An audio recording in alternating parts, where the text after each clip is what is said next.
choice superpower.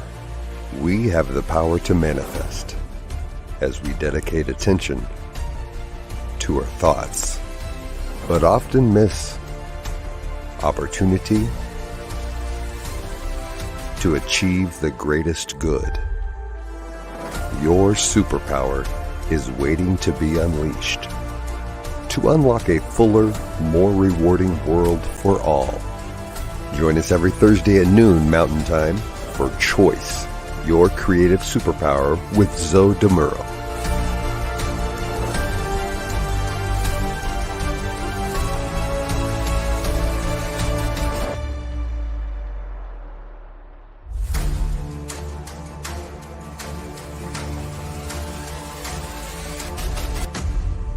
And now, here's Zoe. Hello, folks. Welcome to the New Thought Media Network. My name is Zoe Muro, and I am delighted and honored to be your host for Choice, your creative superpower, coming to you each week from Oakland, California. We're here on Thursdays at 12 noon Mountain Time, 11 a.m. Pacific Time. Hello, Shay. Good to see you. So good to see people come back. It's always great to have you here again. And for those of you who are here for the first time, welcome. So glad you tuned in. As a religious science practitioner with the New Thought Media Network, I have a ministry. And as a transformational coach, I have a mission. They are both to help people live their lives to the fullest. And what we do here on this show is we explore. We explore how wielding your superpower of choice for the greatest good can co-create a most fulfilling life experience. Today, in episode 73, we'll be exploring the relationship between choice and commitment. Commitment's an interesting word. I wouldn't be surprised if people tend to choose one of its definitions over the other as being more likely what they themselves think of when they think of commitment. So, for example, it could be described as the state or quality of being dedicated to a cause or an activity. For example, a community's commitment to inclusion. Or it can be an engagement or an obligation that restricts freedom of action. For example, a work commitment. Okay. Typical ways of looking at it. But I want you to check out this quote. Believe it or not, this actually appeared on the side. This is so strange. Side of a Starbucks coffee cup. It was written by author and leadership coach Anne Morris, very specifically for Starbucks. And it's definitely thought-provoking. Check this one out. She says, the irony of commitment is that it's deeply liberating in work, in play, in love. The act frees you from the tyranny of your internal critic, from the fear that likes to dress itself up and parade around as rational hesitation.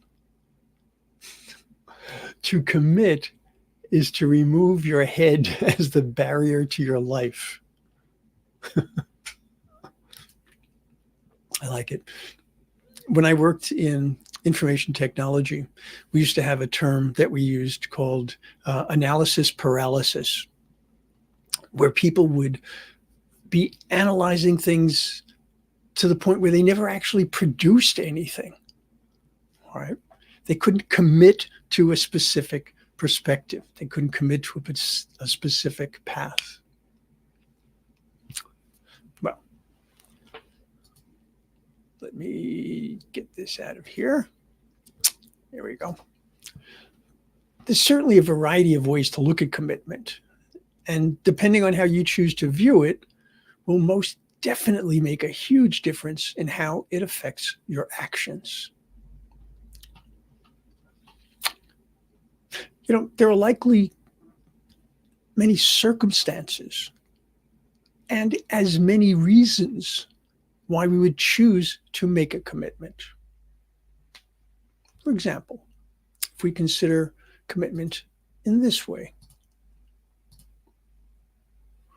if we think of it as being the prolonged or ongoing state of being dedicated to a cause, to a community, to a person, to a company, etc. Okay. Every one of us can probably come up with some examples for many of these, if not all of them.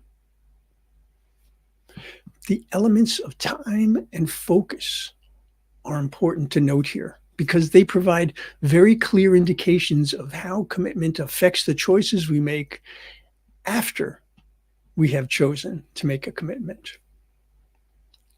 And this is where you can see a commitment as being either limiting or freeing.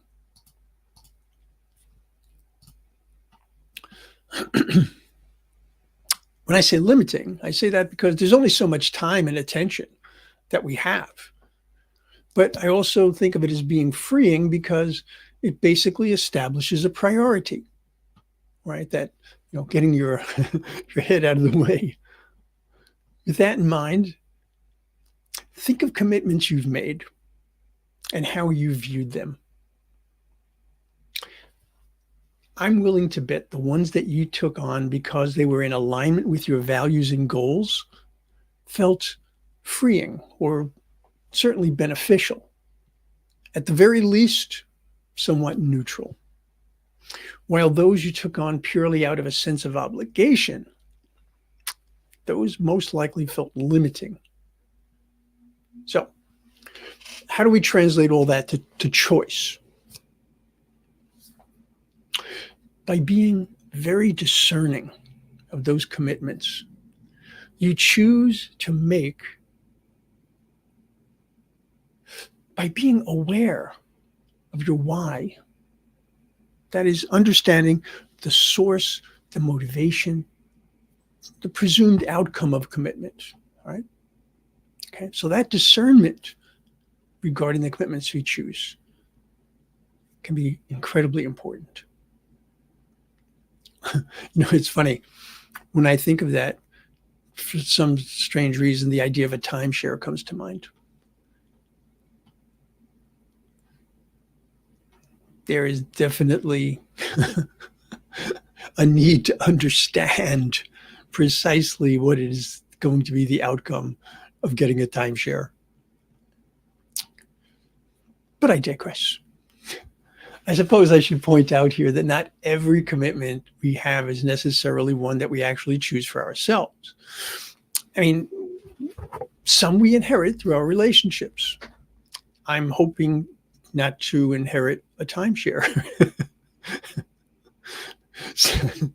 Some through our associations. Others as conditions for something that we desire to do or to attend or to be part of. You can think of commitment as being kind of like a transaction. Specifically for our purposes right now, think of it like a withdrawal or a debit. Okay, actually it should be a debit or a credit.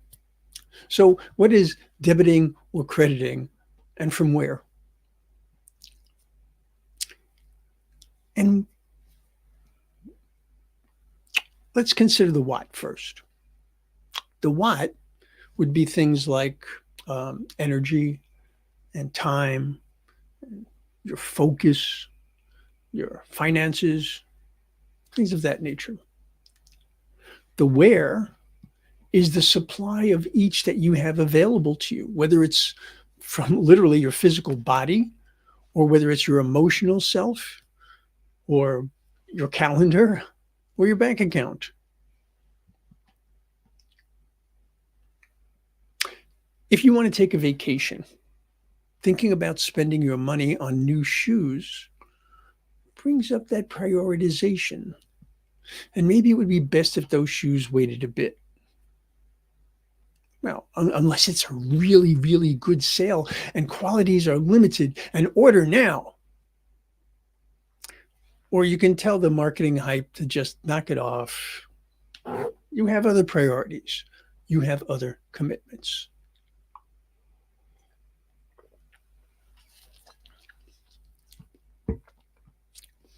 If you want to get a promotion at work, spending extra time on high-profile work tasks might be more important than organizing that luncheon. Let's say you've been diagnosed with elevated blood sugar. Spending more time and brain power and thought on ensuring the most nutritious meals possible and figuring out ways that you can exercise to prevent the onset of diabetes would definitely be more beneficial to overindulging in fast food and then plunking yourself down on the couch. Okay, so different types of commitments, and those commitments can feel freeing, they can feel limiting. Considering the outcome of the commitment, that it has to be part of the equation.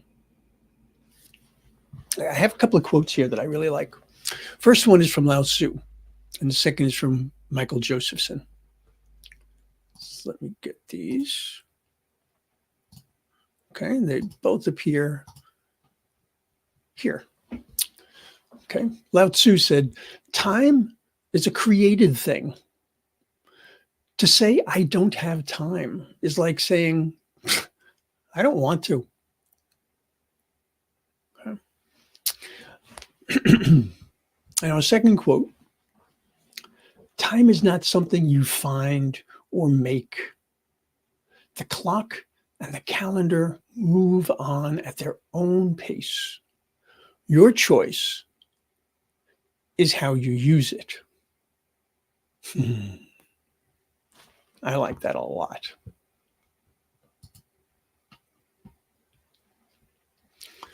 Personally, I have been on the I don't have time track far too long before I switched to the I'll make time track. But Josephson is right. The reality of how much time we have is indeed how we choose to use it. Think about it. How many times have you ensured that you carved out enough time to do something that you deign to be of great importance compared to the number of times that you found time or made time for things that you had absolutely no interest in?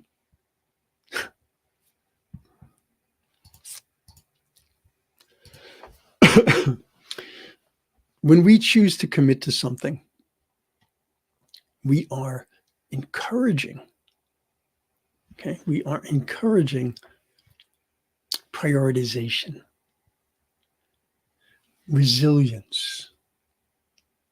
We're avoiding distractions. We're gaining consistency. Okay, so we can encourage prioritization and resilience. We can avoid distractions. We can gain consistency. Along with those benefits, commitment can also promote accountability, whether it's just to ourselves or to someone else. A few weeks back, we explored goals. Commitment can significantly improve one's ability to manifest the vision the goals are meant to support. Redefining and even eliminating prior choices, and then providing insight and informing our future choices.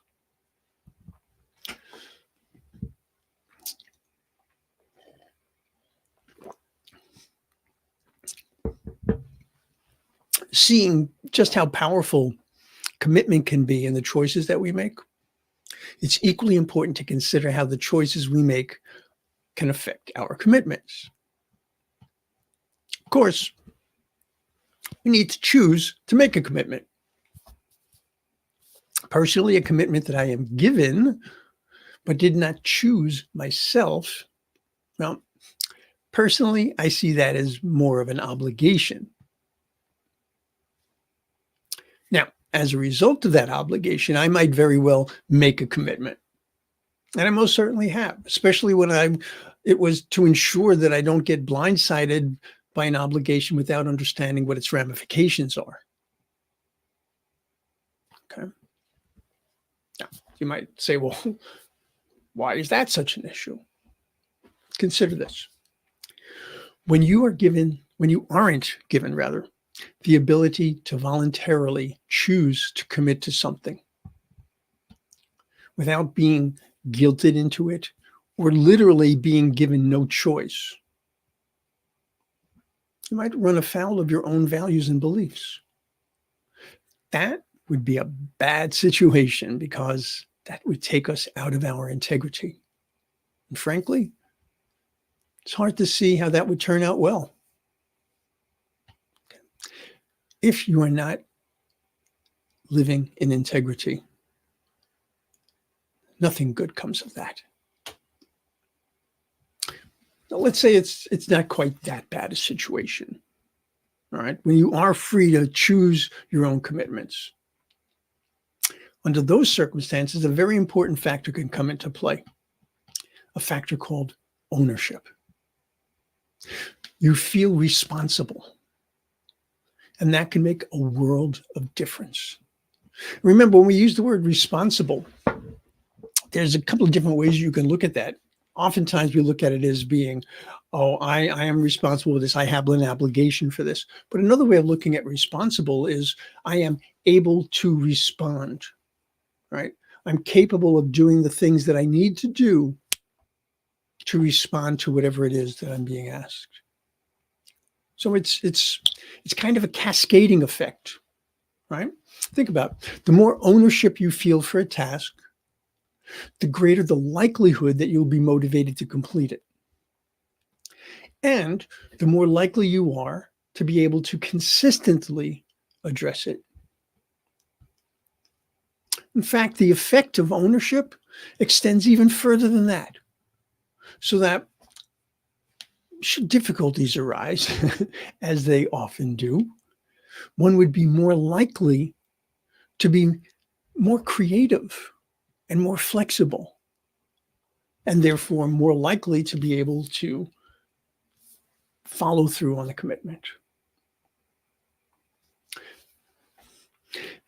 If a commitment is something that you have chosen to make, as opposed to being the result of an obligation or an order, we are actually creating an expression of our values and beliefs. We're putting those values and beliefs from within, and we're putting them into action outside. And that as within, so without is a wonderful mantra. A good barometer of the appropriateness and the viability of a commitment might very well be discerning if making that commitment is indeed in alignment with our values and beliefs. Whether we're speaking of our spiritual, cultural, ethical, or moral values and beliefs, staying in integrity means walking our talk. Now,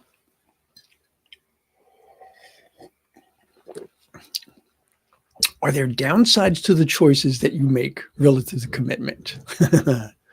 You could say that, I suppose, considering that, well, committing your time, for example, means limiting or not engaging at all in some other pursuits. Just as if you commit your finances to something, then you don't have that money available for other things. So there are indeed sacrifices and trade-offs. It is important then, when you're considering a commitment, all right, do I want to choose to make that commitment? Ensure that you are clear and willing to undertake all aspects of the commitment.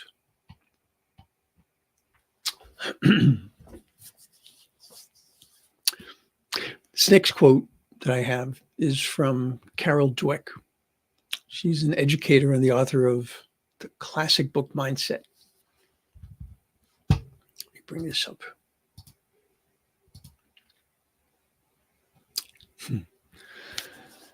Carol says, you don't know what your abilities are until you make a full commitment to developing them. You don't know what your abilities are until you make a full commitment to developing them.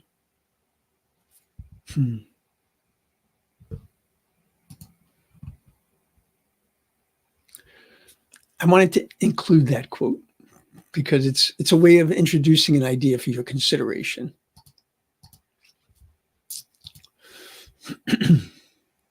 I think commitment is often thought of as something that we do for someone else or for something else. Committing to care for a loved one, or to advance a cause, or to support a community or an organization. But what about you? I don't mean what cause or loved one have you committed to. Rather, I mean, what commitments have you made to and for yourself? When I say commitment, all the same features apply to your own commitments as much as they do for others. Give an example.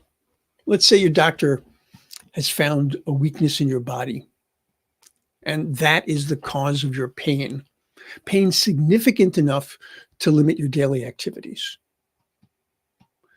The doctor prescribes several sessions with a physical therapist who works with you to develop a routine for addressing that issue.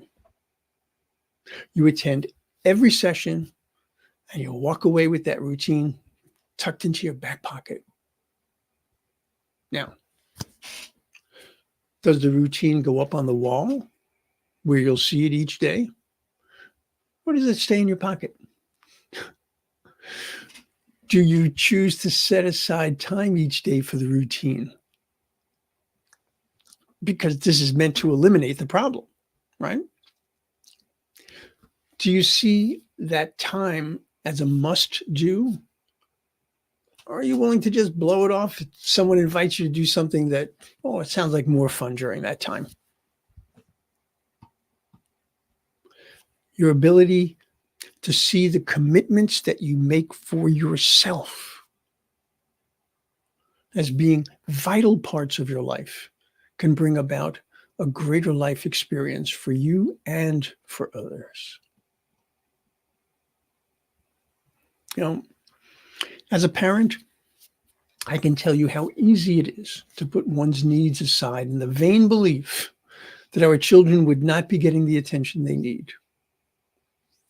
I get it, truly. But imagine if your child came up to you and said they weren't going to do what they needed to do to stay healthy because they wanted to help someone else. As much as their sacrifice seems noble on the one hand, and actually is, on the other, it's a losing proposition. How can they help a friend if they themselves fall ill? What would you say to them? Would you say, great, too bad you'll be wearing yourself out in no time? I kind of doubt that. Or would you counsel them to be more realistic and help them to find a way to do what they can within reason? Okay. Whenever I consider a choice that I'm making for myself, and I'm thinking that that's not important, I'll always look at it in terms of, what if I were talking to one of my children? What if I were talking to one of my grandchildren? What if I were talking to a loved one or a friend? Like,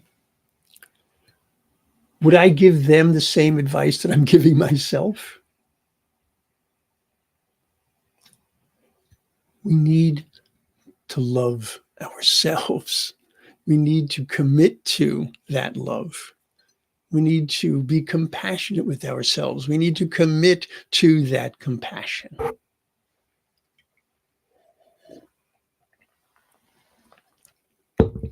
One last thought about commitment.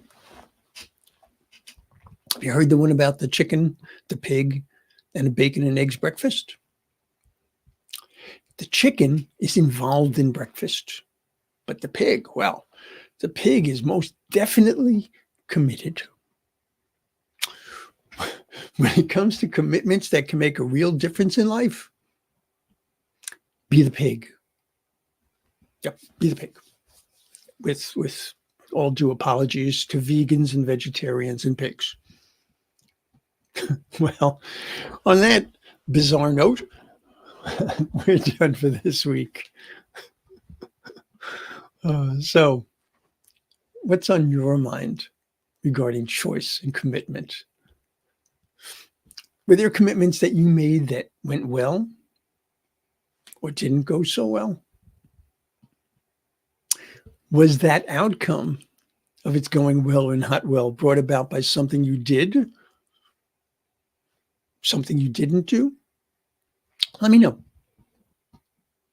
Okay, I'm always interested in hearing how one of these talks brings you to a place of aha or because that's really what this is all about. It's not about telling you this is the answer. It's about asking you, does this resonate with you? What do you think of this? How does this affect your life? Does this bring you something that makes things better? Does it cause you to wonder? That's what I'm all about here. Okay. So if there is something that you have that you would like to discuss, you can connect with me at zodimuro@gmail.com. And I am available for practitioner sessions, for coaching, for discussion or prayer. I'm also available as a speaker. So,